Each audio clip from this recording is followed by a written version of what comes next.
अस्सलाम वालेकुम। अब हम अपने ईएनटी में नोज़ का अगला चैप्टर स्टार्ट करते हैं जो बेसिकली है एक्यूट राइनोसाइनसाइटिस।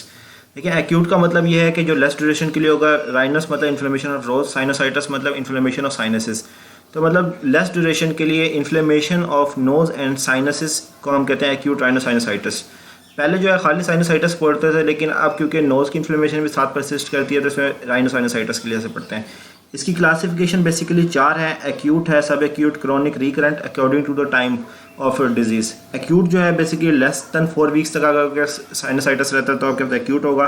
4 से 12 वीक्स तक सब एक्यूट, इक्वल टू या ग्रेटर देन 12 वीक्स क्रॉनिक।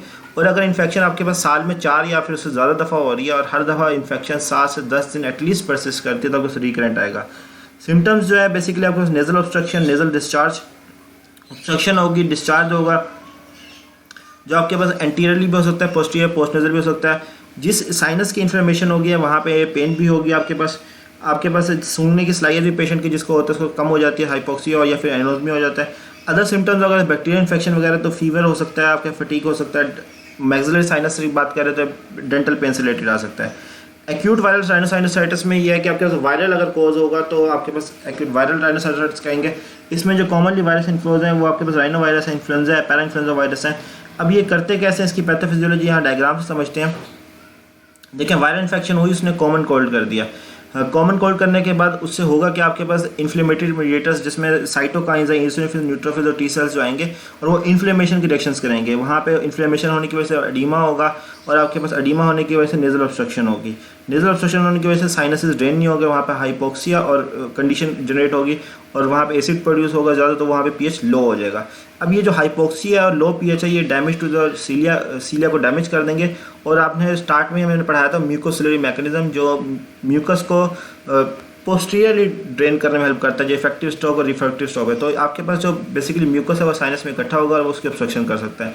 लेकिन ये इन्फेक्शन ठीक कैसे हो सकती है कि अगर इन्फेक्शन होस्ट जो है या फिर जो भी सब्जेक्ट है हमारा उसकी इम्यूनिटी जो है वो स्ट्रॉन्ग हो तो वायरल किल हो जाएगा और वो ज़्यादा नहीं रह सकता। एडीमा भी ठीक हो जाएगा और सीलिया भी आपके पास रेजोल्यूट कर देंगे और नॉर्मल म्यूकस हो जाएगा। तो नॉर्मली ये 5 से 6 दिन या ज़्यादा 7 दिन तक ये रहती है इन्फेक्शन। लेकिन अगर परसिस्ट कर गई इन्फेक्शन तो आपके पास बैक्टीरिया इन्फेक्शन हो सकती है। वो भी आपको भी समझा देता हूँ। वायरल इन्फेक्शन अगर परसिस्ट कर गई, सीलिया एपिथेलियम डैमेज हो गया, म्यूकोजल एडीमा हो गया तो वहाँ पे बैक्टीरिया इन्फेक्शन हो जाती है और वहाँ पे बैक्टीरियल राइनोसाइनसाइटिस हो जाता है। बैक्टीरियल राइनोसाइटिस की हमारे पास ये है कि पेन वगैरह ज़्यादा होती है, आपके पसी डिस्चार्ज होता है और इसके लिए अगर वो भी ट्रीट ना हुआ तो हमारे पास क्रॉनिक या फिर सब एक्यूट राइनोसाइनसाइटिस हो सकता है। अब हम पढ़ते हैं हमारे पास एक क्लिनिकल फीचर्स क्या क्या होंगे। क्लिनिकल फीचर्स हमारे पास जो जनरली ये पढ़ाए आपने यही लिखने हैं। Nasal obstruction, nasal discharge, pain वगैरह होगी आपके पास। और आपके पास याद रखिएगा ये जो इन्फेक्शन है वायरल 7 से 10 दिन तक परसिस्ट करते हैं। ट्रीटमेंट आपके पास, ट्रीटमेंट आप सिम्टोमेटिक ट्रीटमेंट दें, आप एंटी हिस्टामिन डीकंजेशन दे दें और इसके अलावा अगर पेन वगैरह या फीवर वगैरह है तो आप उसके एनसाइड्स यूज़ कर सकते हैं। बैक्टीरियल राइनोसाइटिस कॉम्प्लिकेशंस यही है कि इसके बाद आपके कोई भी याद रखें साइनोसाइटिस हो उसमें कॉम्प्लिकेशंस यही हो सकती है कि वो आपके पास आगे सब एक्यूट या क्रोनिक की तरफ जा सकता है। जब आपके पास वायरल इन्फेक्शन 7 से 10 दिन परसिस्ट कर गया उसके बाद बैक्टीरिया वहाँ पे आके ग्रो करेगा और उसमें इन्फेक्शन कर देगा तो बैक्टीरियल राइनोसाइनसाइटिस बोलेंगे। और वो लेस देन 4 वीक्स तक होगा उसमें तब एक्यूट बोलेंगे। इसमें बैक्टीरिया कौन कौन से इन्वॉल्व हैं? Streptococcus pneumonia, staphylococcus aureus, Haemophilus influenza और कैटराइटिस वगैरह। तो आपने जो याद रखना है स्ट्रेप्टोकोकस, स्टेफिलोकोकस को ज़रूर याद रखना है। पैथोफिजियोलॉजी में आपको बता दिया कि वायरल इन्फेक्शन परसिस्ट करती है उसके बाद ये हो जाता है। क्लिनिकल फीचर्स में बाकी सब कुछ सिम्टम्स सेम होंगे लेकिन इसमें एक्स्ट्रा से याद रखिएगा फेशियल पेन होगा और उसके अलावा फीवर वगैरह की हिस्ट्री ज़्यादा होगी। डायग्नोसिस जो है वो आप 2 तरह से करते हैं। एक्सरेज करवाते हैं, वाटर व्यू में आपके पास जो है साइनस जो भी इन्फ्लेम होगा उसमें आपके पास फ्लूइड मिलेगा, ओपैक सा आपके पास प्रेजेंट होगा और सीटी में भी वैसे ही मिलेगा। ट्रीटमेंट आप क्या कर सकते हैं? ट्रीटमेंट आप डेफिनेटली बैक्टीरिया इन्फेक्शन है तो एंटीबायोटिक्स दें, एमोक्सिसिलिन वगैरह जनरली आपके पास फीवर वगैरह और पेन को ट्रीट करने के एंसिड्स दें और उसके अलावा सिलाइन एडिकेशन वगैरह दे सकते हैं। अब अगर हम फर्दर देखें कि जो सिम्टोमेटिक ट्रीटमेंट है उसके लिए एंटी हिस्टामिन डीकंजेशन वगैरह भी दे सकते हैं और स्टेरॉइड्स दे सकते हैं क्योंकि वो एंटी इन्फ्लेमेटरी होते हैं। अब हम एक एक साइनसिस के अलग अलग इन्फॉर्मेशन को पढ़ेंगे। सबसे पहले आता है एक्यूट मैक्सिलरी साइनसाइटिस। तो मतलब मैक्सिलरी बोन के जो साइनस है उसकी साइनसाइटिस हो गया। तो मोस्ट कॉमन कॉज है वायरल की वजह से हो सकता है। और उसके अलावा जो लोग जो ज़्यादा स्विमिंग वगैरह डाइविंग वगैरह करते हैं और ख़ासतौर पर जो नहरों वगैरह में जिसमें साफ़ पानी नहीं होता, क्लोरिनेटेड वाटर नहीं होता, तो उसमें इन्फेक्शन के चांसेस ज़्यादा होते हैं। और इसके अलावा जो क्लिनिकल आता है एग्जाम पॉइंट ऑफ व्यू से, या फिर ये याद रखिएगा जो मैक्सिलरी साइनस है ये क्लोजली रिलेटेड है to the roots of premolar and molar teeth, second premolar and first molar teeth. इसके डायरेक्टली ऊपर मैक्सिलरी साइनस लाई कर रहा है और दरमियान में एक थिन सी मेम्ब्रेन है। तो जब भी कोई इन्फेक्शन होती है तो ये ज़्यादा चांसेस है कि मैक्सिलरी साइनस में जा सकती है और उसमें इसकी साइनसाइटिस कर सकते हैं, या फिर इसमें फिस्टुला भी बनता है जिसे हम कहते हैं ओरो एंट्रल फिस्टुला। ट्रॉमा हो सकता है डायरेक्टली आपके फेस का, तो उसमें भी आपको साइनसाइटिस हो सकती है। क्लिनिकल फीचर्स की तरफ आ जाएं, आपके पास जो जनरली आपके पास कॉन्स्टिट्यूशनल सिम्टम्स है जिसमें फीवर वगैरह आ जाएगा, हेडेक होगा क्योंकि आपके पास इसमें अगर इन्फेक्शन आपके पास साइड पे इन्फ्लेम करिए आपके पास या इरिटेट करिए नोज को, तो वहाँ पे फ्रंटल हेडेक प्रेजेंट होता है।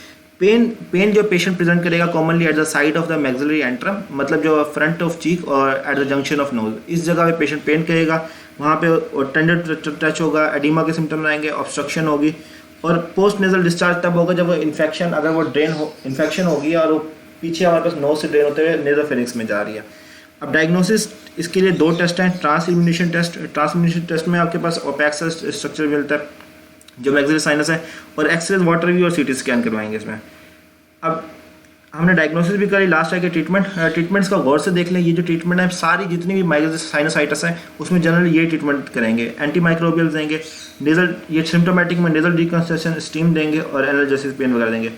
अगर इससे मेडिकल से भी ठीक नहीं हो रहा है, इन्फेक्शन परसिस्ट कर रही है और क्रोनिक की तरफ जा रही है, तो उससे पहले हम एंटर लवाज करेंगे जिसे प्रूफ पंक्चरिंग भी बोलते हैं। उसमें बेसिकली क्या करते हैं हम, हमारे पास इंफीरियर मेटस जो होता है इनसाइड, उसमें आपके पास ओपनिंग क्रिएट करते हैं और आप मैक्सिलरी साइनस को ड्रेन करेंगे। उसको क्लीन करने के बाद दूसरी ओपनिंग से 2 ओपनिंग्स क्रिएट करते हैं, एक से एंटर होने के लिए और एक से वापस जो साफ सफाई करने के लिए।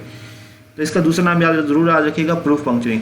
कॉम्प्लिकेशंस क्या हो सकता है, तो याद रखिए कॉम्प्लिकेशंस 2 ही सबसे पहले आपने रखना है, एक्यूट जो है सब एक्यूट और क्रोनिक की तरफ जा सकता है। अगर वो फ्रंटल बोन के साइनस में चला गया तो हमें फ्रंटल साइनसाइटिस हो गया, बोन्स को इन्वॉल्व करेगा ऑस्टियाइटिस या फिर ऑस्टियोमाइलिटिस हो जाएगा, और आपके पास ऑर्बिट्स के अराउंड यहाँ पे सेलुलाइटिस या फिर उसके एब्सेस क्रिएट कर सकता है। अब हम आते हैं फ्रंटल साइनसाइटिस की तरफ। फ्रंटल साइनसाइटिस की कॉजेज क्या क्या हो सकती हैं, वही आपके पास वायरल कॉजेज हो सकती है, या फिर आपके पास वही स्विमिंग से रिलेटेड आपके पास हिस्ट्री आएगी पेशेंट की। डायरेक्टली ट्रॉमा हो गया फ्रंट ऑफ द फेस पे, तो अपर साइड पे, तो वहाँ पे भी आपके फ्रैक्चर की नज़र में आपको साइनसाइटिस हो सकता है। उसके अलावा एडिमा आएगा आपका मिडल मेटस में आपको प्रेजेंट होगा। क्लिनिकल फीचर्स याद रखिएगा, जिस साइड की साइनसाइटिस होगी उसके ऊपर स्किन पे पेन होगी तो डेफिनेटली में फ्रंटल हेडेक होगा। उसके बाद वहाँ पे टेंडर टच होगा। उसके बाद अगर आइज़ की इन्वॉल्वमेंट है तो oedema of the upper eyelid हो जाएगा और वहाँ पे नेजल डिस्चार्ज होगा, क्योंकि आपको पता है फ्रंटल साइनस भी आपके पास फ्रंटल एथमाइड रिसेस के जरिए नोज में ड्रेन होता है, तो वहाँ पे नेजल डिस्चार्ज आएगा। अब डायग्नोसिस के लिए अगेन एक्सरेज, वाटर्स भी और सीटी स्कैन करवाएंगे। ट्रीटमेंट आप मेडिकल भी दे सकते हैं, सर्जिकल भी दे सकते हैं। मेडिकल के लिए आपको जनरल वही ट्रीटमेंट, एंटी माइक्रोबियल्स दें, नेजल डिकंजेशन, स्टीम दें, एनाल्जेसिस वगैरह दें। अगर उससे ठीक नहीं हो रहा तो इसके लिए सर्जिकल ट्रीटमेंट होता है जिसे बोलते हैं ट्रिफिनेशन ऑफ फ्रंटल साइनस। ट्रिफिनेशन बेसिकली एक सर्जिकल मेथड जिसमें हॉरिजॉन्टल कट लगाते हैं superior medial part of the orbit and the nose. यहाँ पे इसमें हॉरिजॉन्टल कट लगा के इसे डायरेक्टली ओपन करेंगे और इसको ड्रेन करेंगे और 2-3 दिन तक इसको रेगुलरली ओपन करके ड्रेन करते रहेंगे ताकि अगर कोई पस वगैरह या फिर नेक्रोज टिश्यू है उसको क्लोज करें।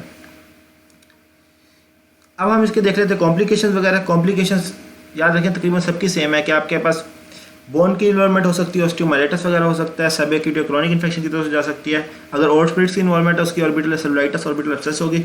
और ये डेफिनेटली इसमें एक एडिशनल बात है कि ये पीछे पोस्टीरियरली ब्रेन से रिलेटेड है, जिसमें मेनिंजाइटिस, एक्स्ट्रा ड्यूरल या सब ड्यूरल एब्सेस हो सकती है या फिर इंट्राक्रैनियल एब्सेस भी, या फिर हेमरेज भी हो सकता है। इसमें सॉरी हेमरेज बोलती है, एब्सेस हो सकती है। एक्यूट एथमाइटिस साइनसाइटिस, देखें एथमाइटिस साइनस आप थोड़ा गौर करें कि थोड़ा रिमेंबर करें कि होते कहाँ पे हैं। बेसिकली जो जंक्शन होता है between the nose and the orbits, उसके वहाँ पे आपके पास जो बीच में लाई कर रहे हैं एथमाइड साइनसेस लाई कर रहे हैं, बेसिकली सेल्स होते हैं बहुत सारे, एंटीरियर ग्रुप भी है, पोस्टीरियर ग्रुप भी होता है। इसमें वहाँ के इन्फेक्शन है जो एक्यूट एथमाइड साइनसाइटिस बोलते हैं। इसमें आपके पास कॉजेज तकरीबन सेम टू सेम वही होंगे, क्या बैक्टीरियल वायरल इन्फेक्शन हो सकता है। पेन जो है उसी रीजन में होगा, ब्रिज ऑफ नोज पे या फिर medial and deep to the eye होगा। आपके पास एडिमा हो सकता है आईलिड्स का, इसमें लोअर साइड का एडिमा होगा। याद रखिए फ्रंटल जो आपके पास साइनसाइटिस होगा उसमें अपर आईलिड का एडिमा होता है, और जो आपके एथमाइड साइनसाइटिस है उसमें लोअर आईलिड का एडिमा होगा। नेजल डिस्चार्ज जो है, अगर एंटीरियर ग्रुप से आपके पास इन्फेक्शन ड्रेन हो रही है तो आपके पास आगे से आपके पास नेजल डिस्चार्ज होगा। अगर पोस्टीरियर ग्रुप से ड्रेन होगा तो मोस्टली पोस्टीरियर नेजोफेरिंक्स में डिस्चार्ज होगा। इसके अलावा आपका स्वेलिंग भी साथ ही प्रेजेंट हो सकता है, लेकिन लेस कॉमन है। ट्रीटमेंट आपके पास वही ट्रीटमेंट जो हमने सारे ट्रीटमेंट्स पढ़े हैं, आपके पास एंटीहिस्टामिन दे, डीकंजेशन दे, एंटी माइक्रोबियल ड्रग्स, स्टीरॉइड्स दें और एनसेड्स वगैरह दें। कॉम्प्लिकेशन भी ऑलमोस्ट सेम है। ऑर्बिटल सेलुलाइटिस होगा, देखने में मसला होगा, आई मूवमेंट में मसला होगा। इसमें जो एडिशनल जो है आपके पास वो याद रखें कैवर्नस साइनस थ्रोम्बोसिस, जो डेंजरस एरिया ऑफ फेस है उससे आपके पास कैवर्नस साइनस में आपके पास ब्लड जाएगा और वहाँ पे उसकी थ्रोम्बोसिस वगैरह हो सकती है। अगर ब्रेन में चलेगी बात तो एक्स्ट्राड्यूरल एब्सेस और मेनिंजाइटिस वगैरह भी हो सकता है, लेकिन ये ज़्यादा कॉमन है ये चीज़ आपके पास फ्रंटल साइनस की इन्फ्लेमेशन में। एक्यूट सफिनॉइड साइनसाइटिस में बस ये है कि देखें सफिनॉइड साइनस आपके पास पता है कि पोस्टीरियर ग्रुप ऑफ आपके पास साइनसेस में आता है और आपके पास डायरेक्टली रिलेटेड होता है ब्रेन से। तो क्लिनिकल फीचर्स के हेडेक आएंगे, लेकिन याद रखिएगा इसका जो हेडेक है वो ऑक्सीपिड और वर्टेक्स के ऊपर आएगा और आपके पास पेन जो है मेस्टोइडिजन में भी आ सकता है। ड्रेनेज जो होगी पोस्ट नेजल डिस्चार्ज, यानी कि पेशेंट कहेगा कि पीछे गले में कुछ गिरता हुआ महसूस हो रहा है मुझे। और आपके पास हम बात करें कि डायग्नोसिस जो है वो एक्सरेज वाटर्स भी और सीटी स्कैन आप करवा के उसमें देखेंगे, ओपेसिटी मिलेगी स्फिनॉइड एरिया में। डिफरेंशियल डायग्नोसिस के लिए ये क्या कि म्यूकोसिल आप देखें इसमें स्फिनॉइड साइनस की बन सकती है और वहाँ पे नियोप्लाज्म। ट्रीटमेंट सबका ऑलमोस्ट सेम होता है कि आपके पास मेडिकल ट्रीटमेंट करें, अगर वो ठीक नहीं हो रहा तो न्यूरोसर्जिकल ट्रीटमेंट से भी ठीक कर सकते हैं। आपके पास आपको ये टॉपिक समझ आ गया होगा, कोई क्वेश्चन हो कमेंट सेक्शन में पूछ सकते हैं और इस टॉपिक से रिलेटेड जो पास्ट पेपर या फिर यूएचएस का क्वेश्चन है कमेंट सेक्शन में पोस्ट कर दूंगा। अगर आपको समझ आई तो आप आंसर ज़रूर करें। Thank you so much.